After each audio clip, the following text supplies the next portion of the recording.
கர்த்தருக்கு ஸ்தோத்திரம். என் மகனே, நீ உன் செவியை ஞானத்திற்கு சாய்த்து உன் இருதயத்தை புத்திக்கு அமைய பண்ணும் பொருட்டு நீ என் வார்த்தைகளை ஏற்றுக்கொண்டு என் கட்டளைகளை உன்னிடத்தில் பத்திரப்படுத்தி ஞானத்தை வா என்று கூப்பிட்டு புத்தியை சத்தமிட்டு அழைத்து அதை வெள்ளியைப் போல் நாடி புதையல்களை தேடுகிறது போல் தேடுவாயாகில் அப்பொழுது கர்த்தருக்கு பயப்படுதல் என்னதென்று நீ உணர்ந்து தேவனை அறியும் அறிவை கண்டடைவாய்.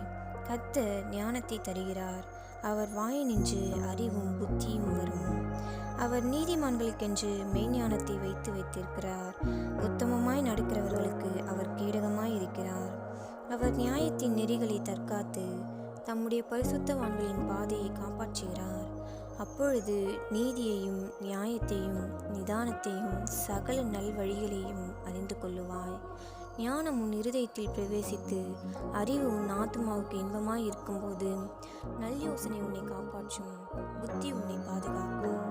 அதனால் நீ துன்மார்க்கனுடைய வழிக்கும் மாறுபாடு பேசுகிற மனுஷனுக்கும் அந்தகார வழிகளில் நடக்க நீதி நெறிகளை விட்டு தீமை செய்ய மகிழ்ந்து துன்மார்க்கருடைய மாறுபாடுகளில் களி கூறுகிறவர்களுக்கும் மாறுபாடான பாதைகளிலும் கோணலான வழிகளிலும் நடக்கிறவர்களுக்கும் நீ தப்புவிக்கப்படுவாய். தன் இளவயதின் நாயகனை விட்டு தன் தேவனுடைய உடன்படிக்கையை மறந்து இச்சகமான வார்த்தைகளை பேசும் அந்நிய பெண்ணாகிய பரஸ்திரிக்கும் தப்புவிக்கப்படுவாய். அவளுடைய வீடு மரணத்துக்கும் அவளுடைய பாதைகள் மரித்தோரிடத்திற்கும் சாய்கிறது. அவளிடத்தில் போகிறவர்களில் ஒருவரும் திரும்புகிறதில்லை, ஜீவ பாதைகளில் வந்து சேருகிறதும் இல்லை.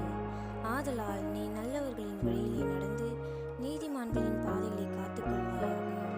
செவ்வையானவர்கள் பூமியிலே வாசம் பண்ணுவார்கள், உத்தமர்கள் அதிலே தங்கியிருப்பார்கள். துன்மார்க்கரோ பூமியிலிருந்து அறுப்புண்டு போவார்கள், துரோகிகள் அதில் இராதபடிக்கு நிர்மூலமாவார்கள்.